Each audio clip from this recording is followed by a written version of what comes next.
Hello class! So this time, dito na tayo sa ating next lesson which is establishing the influence line for statically determinate beams. So kung maalala nyo sa previous lesson natin, ang ginawa natin is predict natin class yung shape ng influence line ng mga beams using the Muller-Breslau principle.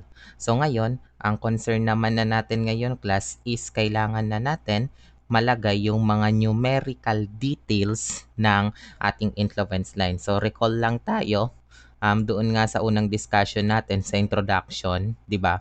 So sa introduction class, um ini-sketch natin yung influence line ng beam na ito by barbaric or manumanong method, di ba? By using the unit concentrated moving load and parang sinimulate natin na gumagalaw siya, and at every point, nilolocate natin yung reaction, shear, and moment. So therefore, ito talaga yung actual na solution, pero as you can see, napakahaba ng process, but ang kagandahan dito may mga numerical values na siya. So, dun naman sa next topic natin, which is the sketching the qualitative influence line using the Muller-Breslau principle. So, ito yon. Please refer to the previous video para malaman nyo yung process kung paano to ginawa. Kung mapapansin nyo class, ang mga nakalagay dyan ay mga shape lang and it has no numerical details. Okay? So, ngayon, ang gagawin natin class dito sa ating topic is yung na-sketch nyo ng mga influence line ay lalagyan na natin ng numerical ordinates. Kasi 'di ba, yun naman talagang importante sa influence line. Parang shear and moment diagram, wala din namang kwenta class ang influence line kung walang mga numerical value na nakikita. Okay? So that is the importance of numerical values. Pero yung process natin ng paglalagay ng numerical values ay hindi na class katulad nung example number 1 natin na napakahaba. But instead, i-utilize natin class yung shape. Kasi class, even though predict natin yung shape, malaking tulong to class para makatipid tayo ng oras ng pag-sketch ng influence line. Okay, kasi nga na-sketch mo na lang yung shape, ang gagawin mo na lang is lalagyan mo na lang siya ng numerical values. So ang tanong dito ngayon is paano? Okay, so sige, tama na ng masyadong introduction. So simulan na natin, no? So, the previous section discussed the process of determining the shape of the influence line using the Muller-Breslau principle. So, however, the shape only is not enough for the analysis of the structure. The ordinates must be included in the influence line to make it useful. So, as I said nga, walang kwenta kung shape lang naman yan. Kailangan pa rin natin class yung ordinates natin, okay? So, the following examples, no? So, the examples below show the process or the simple process of obtaining the ordinates of the influence line using its shape obtained in the previous section. Okay? So I think simulan na natin. So example number 8, basahin ko lang class yung tanong. Sketch the detailed influence line for the reaction at A, reaction at B, shear at C, and moment at C. Place all the important ordinates and dimensions in the sketch. So ngayon, kung maalala nyo class, this example 8 is connected class sa example number 3. So nasaan siya? Ito yung example 3 class. So in example 3, kung maalala nyo sa ating last video, I mean dun sa previous video, so in-sketch na natin class yung shape ng influence line using the Muller-Breslau principle. So ngayon, ang gagawin natin for example 8 class is lalagyan na natin ng mga ordinates yung sketch natin. So ito yun nga, di ba? This is the example 3. And ito nga yung shape ng influence line for the reaction at A. So ang tanong, ilan yung height nitong triangle na to? Ilan yung height yung triangle? So ilan yung height dito? Ilan yung height? Tapos ito yung influence line for the shear at C, influence line for the moment at C. So yun lang naman kasang tanong ngayon dito. So the question now here is paano natin yun class gagawin. So ngayon, i-paste natin yung slide natin. Tapos, simulan na natin na i-solve ito. So ito yung beam natin. Sige, sulat na natin class as solutions. So solutions. No? So una, i-drawing muna natin class yung beam natin, and our beam has a span of 1 plus 2 plus 3 plus 2. So therefore 8 meters siya. Okay, so therefore, kung 8 meters siya, pa-check lang, no? 2, 3, 4, 5, 6, 7, 8. Okay? So, this will be the beam. Likewise, ilagay natin class yung support may hinge dito sa A. So, this will be hinge. And may roller doon sa B. So, ito yung roller natin. And lagyan natin ng points A and points B. And yung internal point na i-consider natin is point C. Lastly, yung dimensions, 1 meter, 2 meters, 3 meters, and 2 meters. So, ngayon class, ang gagawin natin is i-sketch na natin yung ordinates ilalagay na natin yung ordinates ng mga influence line. So, lagay lang ako ng mga dash class as guide. Parang shear and moment diagram, no? Lagyan naman natin ng mga dash yung ating drawing. Saka na tong C. Mamaya na yan, class. Dito muna tayo sa B. Lastly, ito. Okay. Then, wait lang.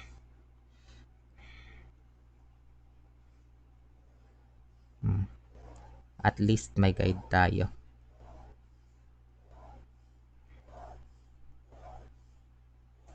Okay.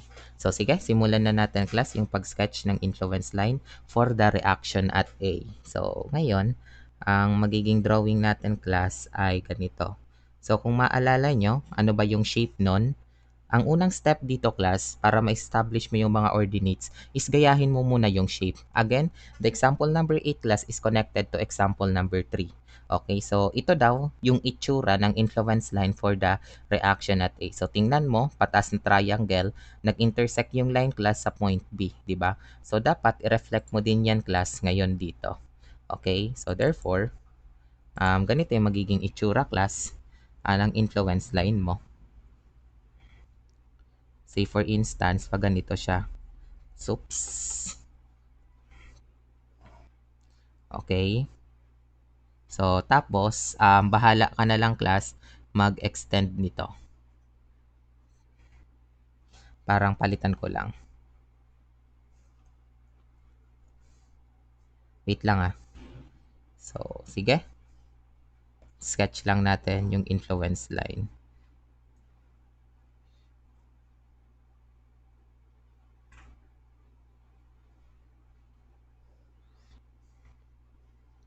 Sorry. Erase ko lang yung bahagi yung class na sumobra. Ganon din dito. Extend lang natin to class. Diba? So, extend lang natin to. Ayan. Then, lagyan natin dito ng vertical. Ganon din sa kabila, lagyan natin ng vertical. Erase lang natin class yung sobra. Ayan. So, ayan. Ginaya ko lang class yung itsura ng influence line natin. So, therefore, lagyan natin to ng dimension 1 meter, 5 meters, and 2 meters. Likewise, yung mga points A sa B. So, check nga ulit natin kung parehas siya kanina. So, parehas siya. Ngayon, paano na natin class lalagyan to ng ordinate? So, ito ang tandaan nyo. This is a simple approach para maglagay ng ordinate. Kapag ang kino-consider nyo class na influence line is yung influence line ng reaction, either ng A or B, basta influence line ng reaction, ang dapat mong gawin, maglagay ka agad class ng ordinate na 1 doon sa mismong point. Ang gusto kong i-point out, di ba, ito yung point A. So, dito daw sa point A, itong point na to class, dapat automatic is 1 na to. Nakukuha nyo. So, that is the technique for the influence line for reaction. Dapat ito, 1 na siya. Sir, ano namang silbi niyan? So, kasi class, ang nangyayari ngayon, kahit isa lang na ordinate yung alam nyo, no? Kahit isang ordinate lang yung alam nyo, malalaman nyo na yung other ordinates, for instance, itong point na to, tapos itong point na to, by using ratio and proportion. So, ang magiging key or magiging technique natin ngayon dito class is using the ratio and proportion. Okay, no? So, unang step, gusto ko yun i-emphasize. Kapag magi-sketch ka ng influence line ng reaction, ang una mong gagawin class is maglagay ka ng ordinate na 1 sa mismong point kung saan nakalocate yung reaction. So, kung ito yung point A, nandito siya, yung height na ito class ay 1. Tapos, bahala ka nang maghanap, halimbawa, ng height na ito, tapos ng height na ito using the ratio and proportion. So, for the purpose of reference, lalagyan ko to class as y sub 1, then dito y sub 2. Okay? Again, ginawa ko tong y sub 1 and y sub 2. So, therefore, using ratio and proportion, kailangan lang yung ano nyo sa ratio and proportion is yung technique. So, halimbawa, y sub 1, ang total base ng inyong rectangle ay triangle class ay 6 kasi nga 5 plus 1, di ba? 1 plus 5 is 6. So therefore, ilagay natin siya ngayon dito. Y sub 1 is to 6 is equal to yung 1 natin class, itong 1 na ito. So this is the height ay merong base na 5, di ba? So 1 is to 5. So therefore, pwede mong sabihin class na yung y sub 1 is equal to 1.20. So, pwede mo na class ilagay itong 1.20 doon. So, ito yung important ordinate na sinasabi. So, 1.20. So, erase ko na to kasi palito lang yan. So, next tayo, para mahanap yung y sub 2, in the same process kung paano natin hinanap yung y sub 1 class. Ratio and proportion. Okay? So, halimbawa, dito, y sub 2, ang base niya ay 2.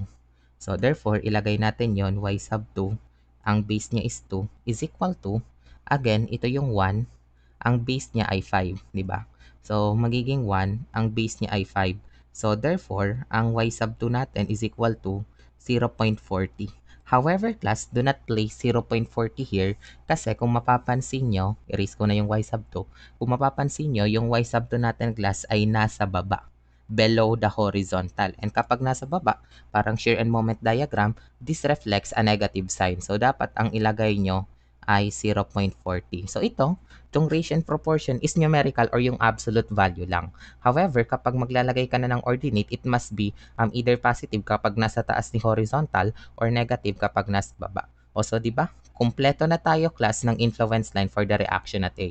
So, ulitin ko, ang una mong gagawin, kapag influence line ng reaction, maglagay ka class ng 1.0, di ba? Maglagay ka ng 1 dito sa reaction mismo. Tapos, yung ibang ordinates, natitirang ordinates, isolve mo na lang siya using ratio and proportion. So, yun naman talagang technique dito. So, next tayo is for influence line for the reaction at B naman class. So, balikan mo lang yung drawing mo, di ba? So, palagi, napaka-importante ni Muller-Breslau class kasi si Muller-Breslau yung unang nagsasabi sa inyo kung ano dapat yung itsura class ng drawing mo. 'Di ba? So, kung mapapansin nyo, nandito siya. So, i-base natin sa Muller-Breslau for the influence line sa reaction at B. This is, in-sketch na natin to sa previous example. Ganito naman class daw yung itsura niya. Yung ating line is nag-intersect sa A. Tapos, malaking triangle ang sa gawing kanan. Okay? So, therefore, ang gawin natin, balik tayo doon. So, ayan. Oops. Gawin natin is, lagay natin yung line, of course. Wait lang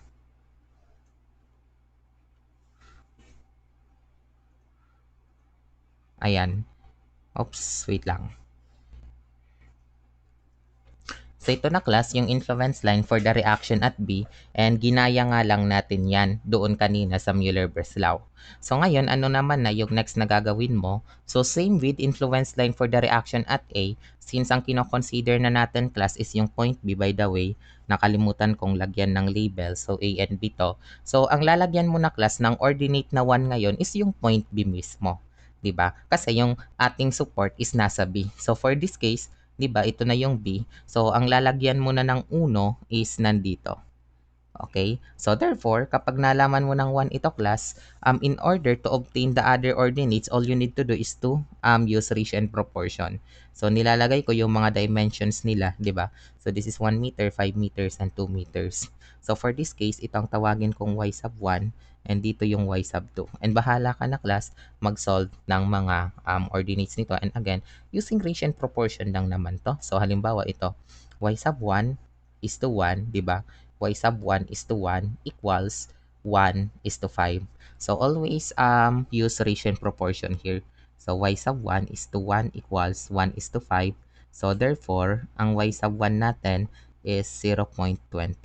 However, class, please do not forget that y sub 1 is below the horizontal.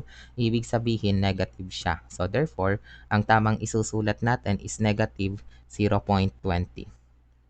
Diba? Negative 0.20 siya. However, for y sub 2, ang gagawin na natin, so y sub 2, ang kanyang base class, ito yung y sub 2, ay 7. Dahil 5 plus 2 is 7.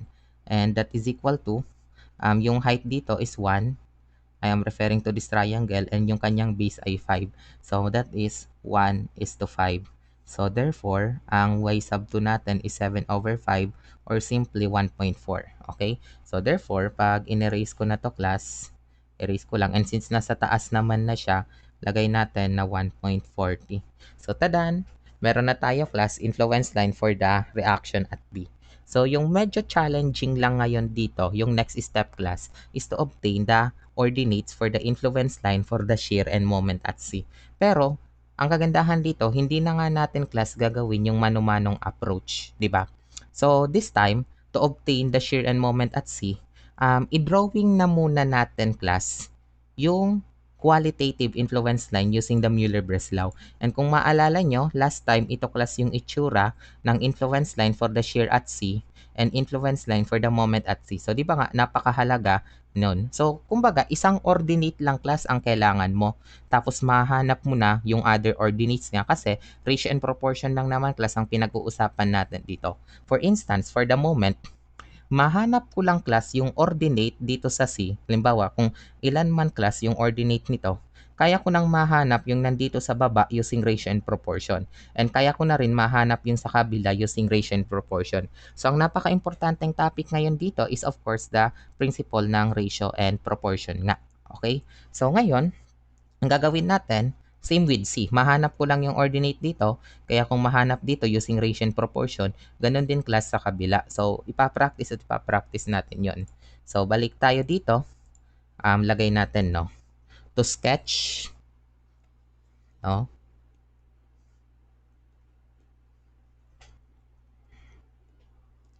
The influence line for shear at C and moment at C. I-drawing ko muna siya. Sorry. So ito na class yung ating influence line for the shear at C and moment at C, and as you can see, it reflects doon sa naging drawing natin na sa nakaraang discussion. Okay, so syempre, mas malinis na lang ngayon dahil lalagyan na natin to ng ordinates. Sorry, wait lang. So, ito na siya. Influence line for the shear at C and influence line for the moment at C. So, ang goal ngayon natin dito, class, is dapat malagyan na natin to ng ordinates. So, di ba nga, kahit isang ordinate lang dito sa shear and sa moment, ang alam mo, okay lang kasi ang magiging next step naman na is to sketch or is to establish the influence or the other ordinates using ratio and proportion. By the way, nagkamali lang ako ng pag-label ng letters. It must be letter C and B. So, dito lagyan din natin A, B, C. So, ang gagawin natin dito, class, babalik tayo doon sa previous discussion natin, which is yung pag-cut. Diba? Kung maalala nyo, literal na nag-cut tayo dito. However, no, instead na ika-cut natin, class, yung C, tapos yung 1 unit load is pagagalawin natin, no? Pagagalawin natin siya all throughout. Halimbawa, at x equals 0, at x equals 1. Ang gagawin lang natin, class, isang beses lang tayo magpe-place ng unit concentrated load. Tapos, ikakat natin yung beam, then nahanapin natin yung ordinate. Again, unlike dito sa previous example, kung maalala nyo, 7 beses ko to, class, ginawa.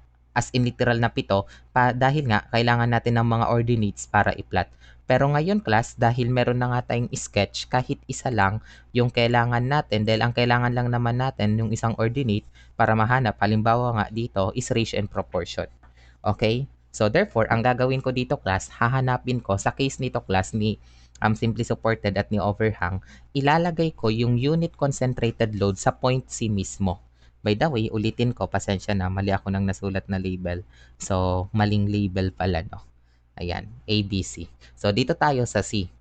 Ulitin ko, ilalagay ko yung unit concentrated load class sa C, tapos hahanapin ko yung mga ordinates. Okay? So, sige. Ilagay natin to. Place the unit concentrated load at C. Katulad din kila na papansin ko mali pala yung pagkasulat ko. Ito yung point B, ito yung point C. Sorry no, namamali lang ako nung pagkasulat. So therefore, as I said, if we place the unit concentrated load at C, and that is 8 meters in length, di ba? So that is 8 meters class. Ang gagawin natin, ilagay natin yung supports rather. So this is point A, tapos this is point B. So yung point C natin class is located here, di ba?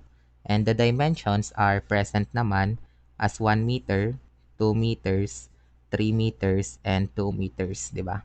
So ito yung mga dimensions class ng beam natin.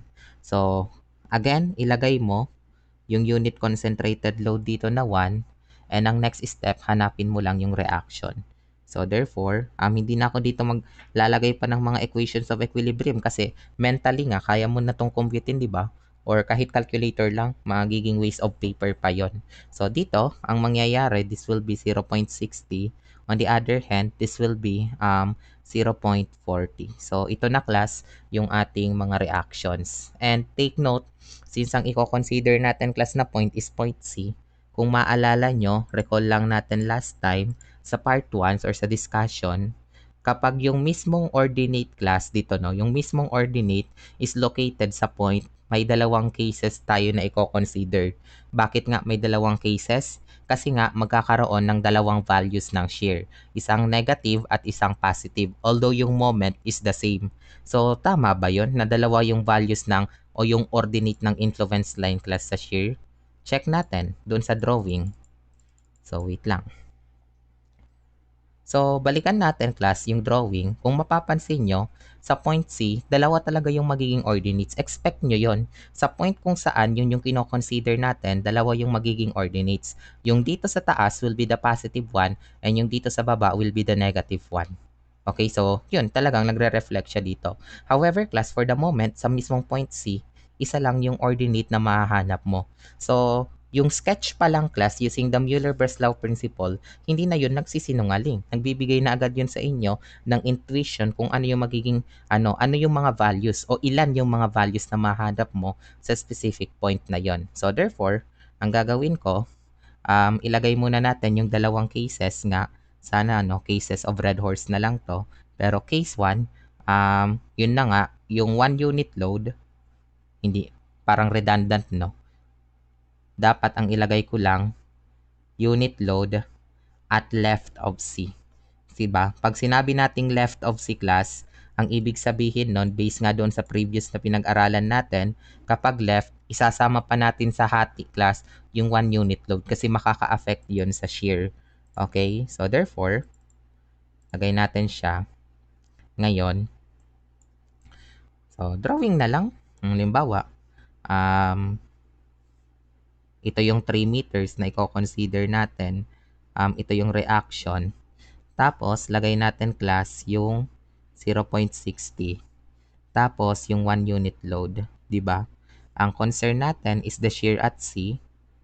Remember the sign convention at the same time, moment at C. So, yun. Kailangan natin class mahanap yung shear and moment at C. So, summation forces vertical lang naman to. Equals 0, up equals down. So, therefore, ang upward natin ay 0.60 equals 1 plus VC. So, therefore, ang VC natin ay negative 0.40. Might as well, summation moment at C equals 0. So, clockwise moment equals counterclockwise moment. Ang clockwise ay 0.6 times 2 meters pala. So, I forgot to place the dimension dito sa cut.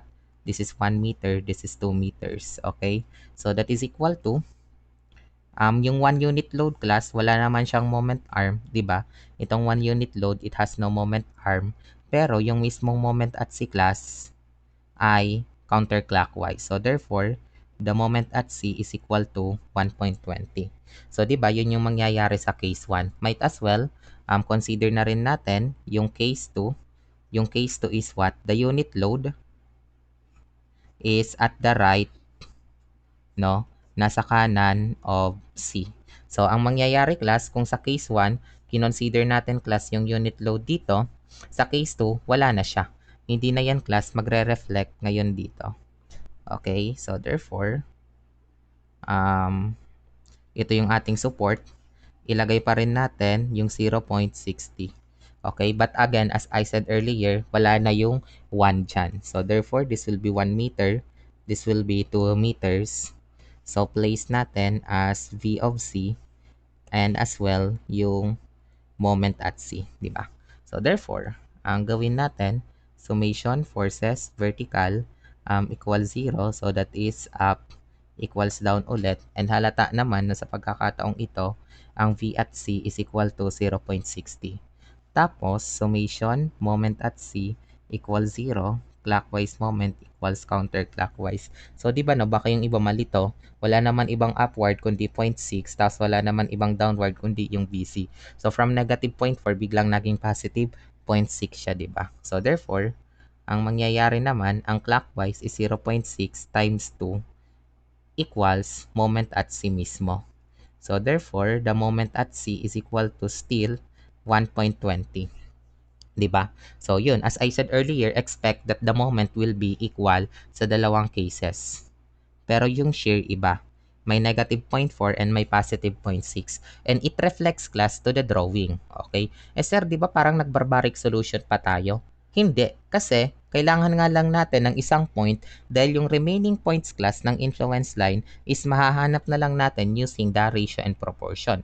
So, ang point dito, for the shear, ilagay mo yung negative 0.4 saka yung positive 0.6 sa drawing. Eh malamang yung negative nasa baba, alangan naman na dito mo yan ilagay sa taas, di ba?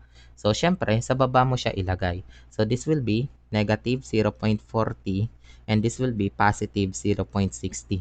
Eh, kailangan pa natin yung nandito sa may overhang na dalawang triangle. So, we call that as y sub 1 and ito y sub 2. And hanapin mo na lang class yung values ng y sub 1 and y sub 2 nga, again, by ratio and proportion. Ganon din lang naman class ang mangyayari. So, for instance, yung y sub 1 natin, ang kanyang base ay 1 meter, sorry. Diba? Diba kung titingnan nyo, yung y sub 1 natin class, ang base ay 1 meter. Pero, ang gagamitin nyo sa ratio and proportion class, baka yung negative yung absolute value ang ginagamit sa ratio and proportion. So, that is equal to 0.40 is to 2. Diba? 0.40 is to 2. So, therefore, ang y sub 1 natin ay 0.20. Might as well, y sub 2 is to 2 is equal to 0.60 is to 3. Diba? So, y sub 2 is to 2 is to 0.60. Ito na class is to 3.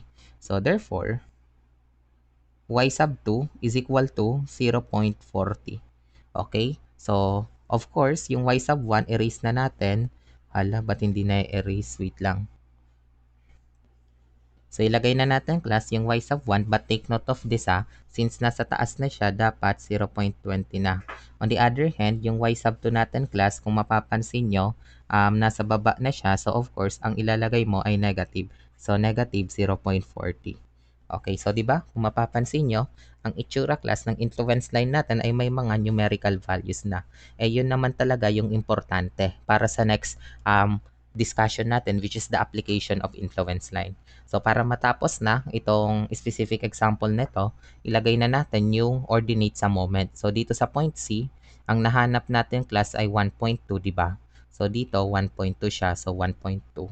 So therefore, ilagay natin as 1.2. Ngayon, ang next na gagawin nyo, uulitin ko, alam nyo na, para mahanap nyo yung nandito class sa kabila. So, use y sub 1 ulit. So, ratio and proportion ang mangyayari. Tapos yung nandito, y sub 2. So, hindi mawawala yung ratio and proportion ngayon dito. So, halimbawa, y sub 1 is to 1. So, lagay natin, no? Y sub 1 is to 1 is equal to 1.2 is to 2. Diba? So, that will be equal to 1.2 is to 2. So, therefore, ang y sub 1 natin class is equal to 0.60. Okay? So, 0.60 ba siya? Yes. On the other hand, para naman sa y sub 2, 'Di ba ito, y sub 2 is to 2. So, lagay natin, y sub 2 is to 2 is equal to 1.2.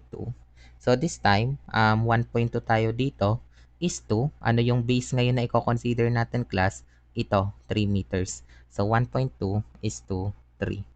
So, therefore, ang magiging y sub 2 natin ay 0.80 meter. But ipapaalala ko lang na both y sub 1 and y sub 2 is below the horizontal. It means class na the ordinates must be negative. Diba? Kasi nga, below the horizontal. So, erase natin yung y sub 1. Palitan natin ng negative 0.60. Might as well yung y sub 2, erase natin, and palitan natin ng negative 0.80. So, ayan na class, na-solve na natin or na-sketch na natin yung influence line na hinihingi, di ba? Influence line for the reaction at A, B, shear at C, and moment at C. So, yun no, ang sabi kasi dito, sketch the detailed. So, when we say detailed, kailangan may mga ordinates na or numerical values. So, this will be the influence line for the reaction at A, influence line for the reaction at B, influence line for the shear at C, and influence line for the moment at C. And these values are very important para nga sa application of influence line na next topic natin. So, no, I hope no may naintindihan kayo dito sa ating unang example. So, if you want to watch another examples, ipagpatuloy nyo lang class itong video na to, no? So, ang next naman is example 2 which is ito. Actually, I prepare ilang examples pa to 1, 2, 3, 4, 5. So, 5 examples para ma-master nyo yung concept ng pag-sketch ng influence line with a combination of Muller-Breslau principle and technique na lang. Okay, so, yun lang class and bye-bye!